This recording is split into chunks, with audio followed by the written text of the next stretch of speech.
Halo semua, apa kabar? Semoga dalam keadaan baik dan sehat. Pada sesi kali ini kita akan mendiskusikan tentang bagaimana pengalokasian memori pada saat kita mendeklarasi atau menggunakan variabel. Di sesi ini kita juga akan berkenalan dengan dua operator baru, yaitu operator address of dan operator pointer. Kita mulai dari tujuan sesi kali ini. Setelah menyelesaikan sesi ini, Anda diharapkan untuk yang pertama mampu menjabarkan secara umum peran dan cara kerja main memory pada komputer. Yang kedua, Anda diharapkan untuk mampu menjabarkan bagaimana sebuah nilai disimpan pada memori. Dan yang terakhir, Anda diharapkan untuk mampu menjabarkan fungsi dari operator address of dan operator pointer. Subtopik yang akan didiskusikan pada sesi ini antara lain yang pertama adalah latar belakang, yang kedua kita akan membicarakan tentang relasi atau hubungan antara main memory dengan variabel. Jadi variabel ini nanti menyimpan sebuah nilai tentu saja. Kemudian kita akan membicarakan tentang operator address of dan operator pointer. Mari kita mulai. Kita akan awali sesi ini dengan latar belakang kenapa kita perlu mempelajari atau at least mengetahui memory allocation atau bagaimana sebuah memori itu dialokasikan. Nah, untuk memahami konteksnya, kita terlebih dahulu harus paham tentang cara kerja sistem komputer. Ingat, sebuah sistem komputer itu pusat pemrosesnya adalah CPU. Jadi CPU bertugas untuk melakukan processing atau melakukan eksekusi dari instruksi-instruksi ya yang ada dalam program. Nah, sebuah program untuk bisa dieksekusi oleh CPU itu harus terlebih dahulu di-load ke physical memory atau ke memori ya in general sense. Nah, nanti dari physical memory tersebut si CPU akan melakukan eksekusinya. Setiap program itu memerlukan data. Data yang dibutuhkan oleh si program itu juga di-load ke physical memory atau ke memory in general sense. Nah, memori itu ada dua bagian ya. Ada yang namanya physical dan ada yang namanya virtual. Nah, untuk physical itu bentuknya RAM. Nah, sementara virtual itu biasanya bentuknya adalah disk. Jadi mereka dikombinasikan untuk membentuk yang namanya memori. Nah, ketika physical memory Anda full, nanti beberapa program atau data yang nggak diperlukan atau pada saat itu tidak dibutuhkan, itu akan dipindahkan ke virtual memory sementara ya. Nanti kalau dibutuhkan lagi ya di-load lagi ke physical. Jadi si CPU itu mengakses physical memory ya, bukan virtual memory secara langsung, tapi lewat physical memory karena physical memory ini yang kencang ya, atau yang kita biasa sebut dengan RAM. Dalam konteks bahasa pemrograman C, kita diberikan kemampuan untuk bisa mengakses memori. Ya, jadi berbeda dengan bahasa pemrograman high level lainnya, misalnya Java, itu kita nggak bisa mengakses memori secara langsung. Ya, semua sudah di-manage oleh JRE ya, Java Runtime Environment. Tapi kalau di C kita bisa mengakses memori langsung. Nah, kenapa kita bisa mengakses memori langsung? Apa sih untungnya? Ya, ada dua keuntungan. Yang pertama, kita bisa memanipulasi langsung ke alamat memori. Kita langsung main-main dengan memori. Yang kedua, dengan menyadari space di memori, kita bisa lebih aware dan bisa meng-create solution yang lebih efisien. Apa yang dimaksud dengan efisien di sini? Konteksnya adalah data. Jadi kita akan lebih atau cenderung ya diharapkan ya cenderung akan memilih tipe data yang lebih fit ya, jadi tidak membuang-buang space. Misalnya Anda mau menyimpan sebuah nilai numerik ya, bilangan bulat misalnya. Kemudian setelah dianalisis ternyata Anda cuma butuh short atau tipe data short untuk menyimpan nilai tersebut. Nah, dengan menyadari ukuran dari tipe data bahwa short itu lebih kecil daripada long, maka tentu diharapkan Anda akan meng-create variabel dengan tipe data short, tidak menggunakan tipe data long, meskipun dua-duanya akan bekerja dengan baik untuk kebutuhan tadi. Jadi kita diharapkan mampu meng-create solusi yang lebih efisien ya dari sudut pandang space ya. Nah, itu untuk di konteks bahasa C. Nah, kemudian pertanyaannya, kenapa sih kita perlu memindahkan atau perlu meletakkan program kita di main memory? Nah, itu pertanyaannya. Ingat bahwa sebuah program itu sebenarnya ya bentuk fisiknya misalnya executable files dan lain sebagainya. Itu sebenarnya ada di disk Anda atau ada di SSD Anda, gitu kan? Nah, tapi kenapa kita perlu pindahkan dia ke physical memory atau ke RAM? Ingat bahwa disk atau misalnya SSD itu cenderung lambat dibandingkan dengan kecepatan CPU tentu saja. Nah, karena terjadi distance yang terlalu jauh ya antara kecepatan storage Anda dengan kecepatan CPU, maka kita butuh yang namanya intermediate storage yang lebih kencang. Yang lebih kencang tapi kalau bisa jangan mahal. Nah, disitulah hadir yang namanya RAM. Ya, RAM ini kapasitasnya tidak terlalu besar, relatif murah tapi kencang, gitu ya, dibandingkan dengan disk. Nah, kalau di situ kan biasanya kapasitasnya gede, harganya murah banget, gitu ya, tapi lambat. Nah, jadi ada trade off di sana. Maka kita butuh intermediate storage sehingga CPU ini nggak stres. Waduh, lambat banget ini storage-nya, gitu ya. Jadi dia akan mengakses data yang dia butuhkan atau program yang mau dieksekusi itu di physical memory, which is itu lumayan kencang ya. Setidaknya dia nggak stres banget lah si CPU ini. Selanjutnya kita akan membicarakan mengenai hubungan antara CPU dan memori. Tadi sudah kita bicarakan sedikit bahwa memori itu berperan sebagai intermediate storage yang lumayan kencang, yang berakibat pada si CPU ini tidak perlu lagi mengakses sampai ke storage yang lambat ya, jadi dia nggak terlalu stres. Dan kita bisa optimize kecepatannya, dan CPU ini bisa memproduce sebanyak mungkin output ya, jadi nggak kelamaan nunggu gitu ya, karena latensi. Nah, baik, kita akan bicarakan bagaimana sih kira-kira relasinya antara kedua benda ini ya. Nah, sebuah CPU itu mampu mengalamatkan atau mampu mengakses alamat memori dengan rentang tertentu, ya tergantung dari platform CPU-nya. Untuk CPU yang 32 bit, CPU tersebut mampu mengalamatkan 2 pangkat 32 address space, atau bisa mengalamatkan 2 pangkat 32 sel data yang ada di memori. Nah, bagaimana dengan 64 bit CPU? Ya tentu saja bisa mengalamatkan 2 pangkat 64 address space yang ada di memori, atau artinya sebuah CPU dengan 32 bit arsitektur itu bisa menyimpan 2 pangkat 32 sel data di memori, gitu ya. Nah, kalau sebuah sel data itu 1 byte, maka 32 bit CPU bisa mengakses 4 giga data yang ada di memori, gitu ya.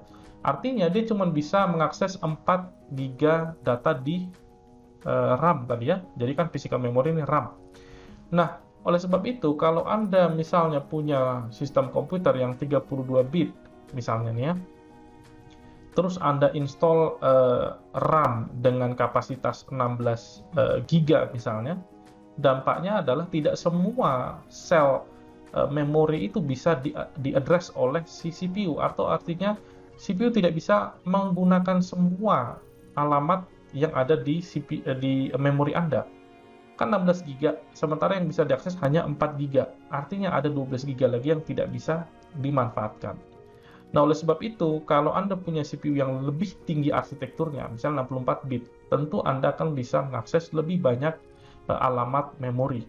Ya, artinya Anda bisa punya lebih banyak atau lebih punya memori dengan kapasitas yang lebih besar. Nah, itu relasinya ya, antara CPU dan memori. Berikutnya kita akan membicarakan mengenai relasi antara memori dengan variabel yang Anda declare dan Anda manipulasi dalam program Anda. Relasinya gimana sih? Nah, jadi ketika Anda melakukan deklarasi sebuah variabel, itu sebenarnya si operating system akan memesan suatu space yang ukurannya fit dengan variabel yang Anda atau ukuran dari tipe data dari variabel yang Anda deklarasikan. Jadi kalau Anda declare-nya char, ya si OS akan memesan space dengan ukuran char. Kalau Anda declare short, ya dia akan memesan space seukuran short. Berapa ukurannya short? 2 bytes ya, atau 16 bit ya. Nah, kemudian si space itu akan diberi label atau diberi identifier ya. Anda masih ingat ya, identifier itu adalah nama yang unik ya untuk diasosiasikan pada variabel ya, atau di sini konteksnya akan ditempelkan atau digunakan untuk melabeli suatu space yang Anda pesan atau OS Anda pesan ya. Jadi itu relasi antara memori dengan variabel. Berikut ini adalah ilustrasi sederhana dari relasi antara memori dengan variabel. Di sini kita punya dua buah variabel ya, namanya C dan I, yang masing-masing tipenya char dan short. Kemudian untuk C kita isi dengan karakter M, ya, huruf M. Lalu untuk I kita isi dengan nilai 100, ya ini bilangan bulat ya, tipenya short. Nah, kemudian kita lihat memory layout-nya kira-kira seperti ini.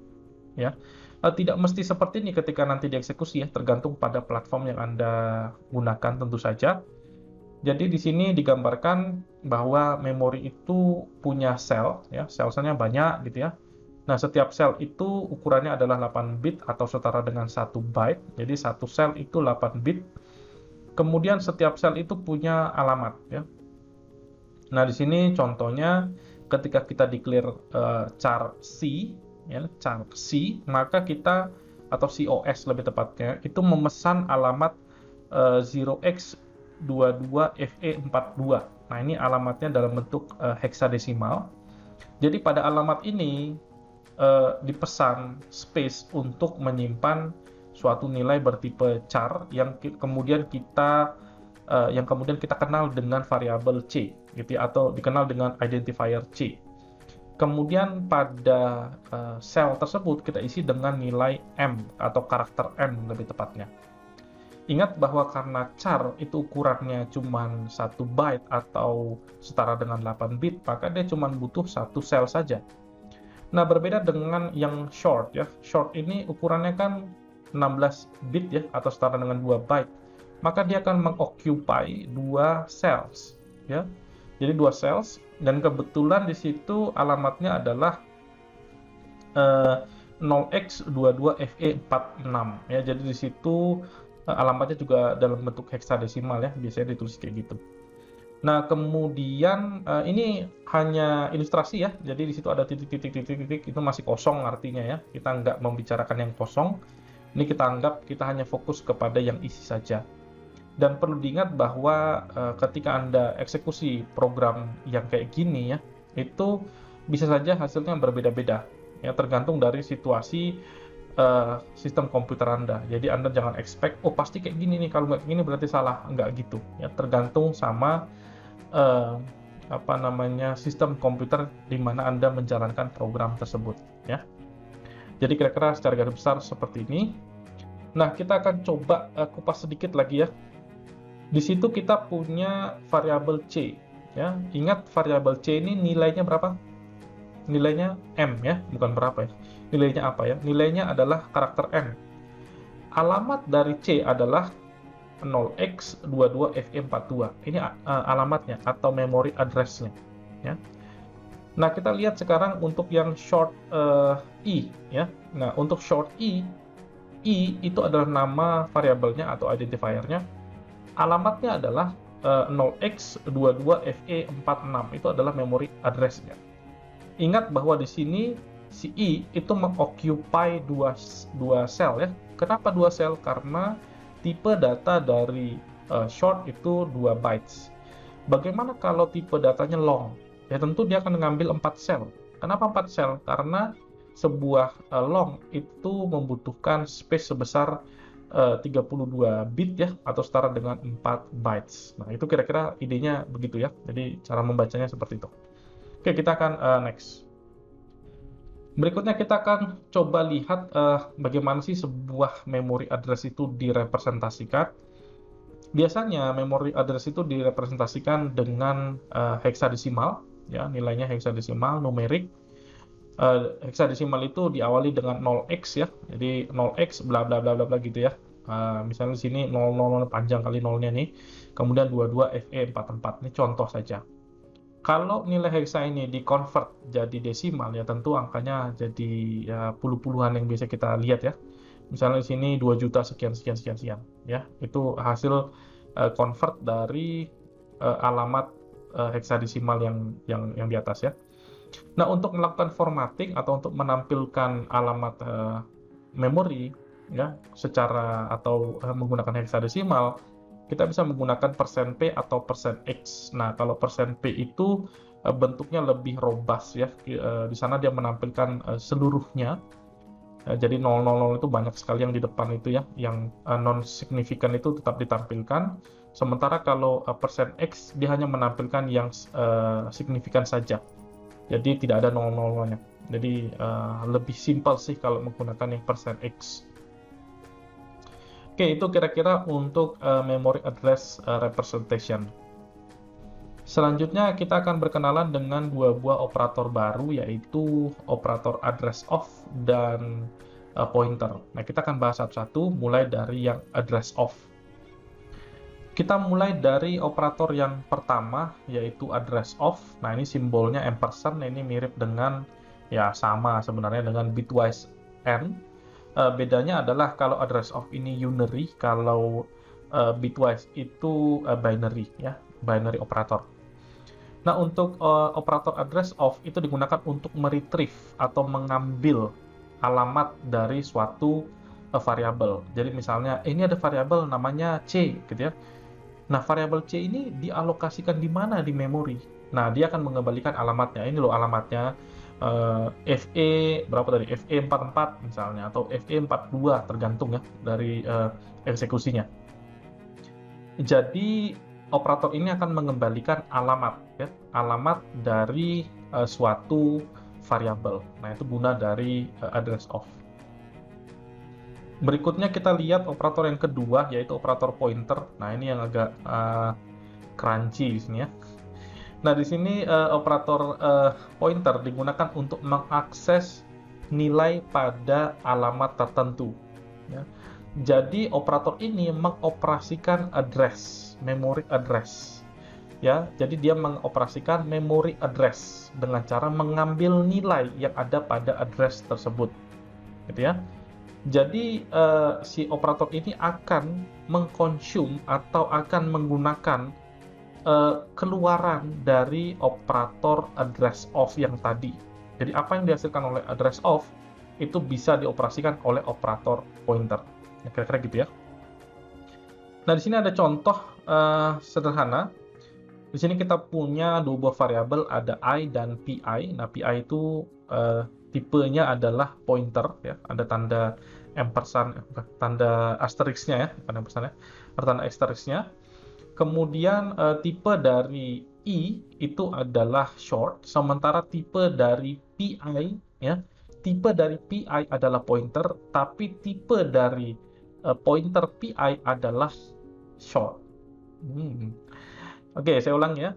Untuk tipe data i, ya, tipe datanya si variabel i itu adalah short, ya nilainya 100 nanti gitu ya. Sementara untuk pi tipe datanya adalah pointer, tapi pointer pi tipe datanya adalah short. Oke, kemudian kita set dengan null gitu ya. Nah, itu initial value-nya adalah null. Atau kalau null ini bisa dimaknai dia nggak mengacu kemana-mana, kira-kira gitu. Kemudian kita akan set ya. Ingat bahwa pointer variabel pointer itu digunakan untuk menyimpan alamat memori. Ya, menyimpan alamat memori karena dia akan memanipulasi alamat memori. Jadi kita set pi nilainya adalah alamat dari i, gitu ya. Jadi pi nilainya adalah alamat dari i. Nah, apa alamat dari i? Ya, sebuah memory address ya, kita nggak tahu berapa ya. Kemudian memory address itu disimpan ke pi, gitu ya. Jadi pi ini sekarang nilainya adalah alamat dari i, gitu ya. Kemudian kita printing ya, outputnya kira-kira seperti itu ya. Yang kita print pertama adalah nilai dari i, which is adalah 100, lalu kita print alamat dari i, which is di sini adalah FE16 ya. Nah, ini tergantung dari operating system Anda atau sistem komputer di mana ini dieksekusi ya. Kemudian kita print isi dari PI ya, atau nilai dari PI ya. Nilai dari PI adalah alamat memori dari I. Ya, oleh sebab itu isinya sama ya. Isi dari alamat I dengan PI itu sama isinya. Kemudian kita akses nilainya ya.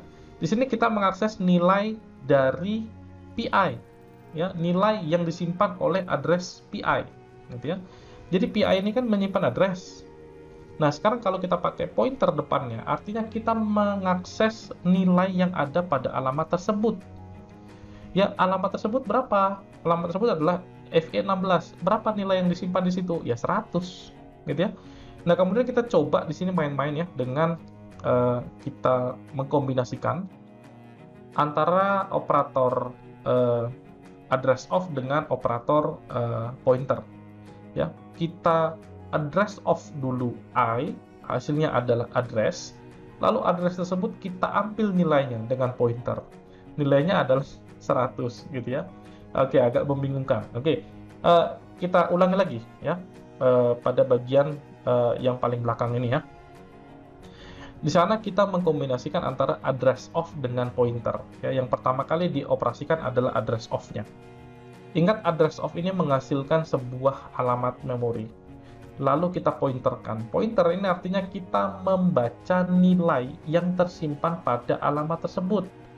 Nah, ini kan alamatnya si I. Ya, nilainya tentu adalah nilainya si I, gitu ya. Berapa nilai si I? Ya 100. Gitu ya. Nah, sekarang kita lanjut. Di sana kita lakukan modifikasi. Kita modifikasi nilai dari pointer PI ya. Kita ubah menjadi 223. Ini nilainya numerik ya. Nah, ini artinya apa ini semua? Gitu ya. Di sini kalau kita zoom in, ingat bahwa PI itu adalah alamat. Alamat dari siapa? Alamat dari I. Kemudian kita pointerkan, artinya kita melihat nilainya, ya, nilai dari I, ya, secara tidak langsung. Nah, ini yang disebut dengan indirection. Jadi kita mengakses I secara tidak langsung melalui apa? Melalui pointer PI. Jadi di sini sama dengan kita mengubah nilai I secara langsung, gitu ya. Oleh sebab itu, ketika kita melakukan printing, nilai I itu sudah 223. Padahal kita nggak pernah mengubah I.